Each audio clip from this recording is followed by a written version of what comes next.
দেশনেত্রী বেগম খালেদা জিয়ার মৃত্যুতে সারা দেশবাসী এবং বাংলা ভাষাভাষী বাংলাদেশকে ভালোবাসে বিশ্বের সমস্ত দেশের মানুষ আজকে শোকাহত।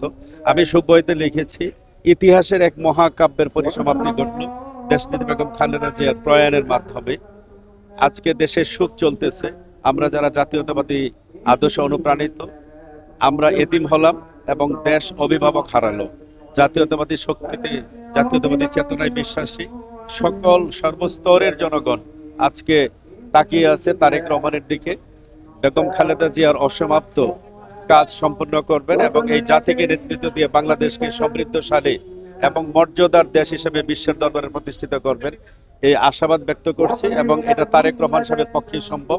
আমরা যেন সুখকে শক্তিতে পরিণত করে তারেক রহমান সাহেবকে সহযোগিতা করে আমরা যেন এই দেশকে গঠন করতে পারি, মর্যাদার আসনে আসীন করতে পারি। আমাদের দেশনেত্রী বেগম খালেদা জিয়ার মৃত্যুর পরে আমরা ইতিমধ্যে 7 দিন আমরা সুখ দিবস আমরা পালন করছি। আমরা আমাদের সারা দেশে আমাদের তৃণমূল বিএনপি এবং জনসাধারণ মানুষের জন্য, যে মানুষটি এই দেশে নত হন না, এই মানুষটি দেশ ছাড়েন না, দেশের নেতৃত্ব দিতে গিয়ে এই প্রতিবাদের হাতে অনেক নির্যাতিত হয়েছে।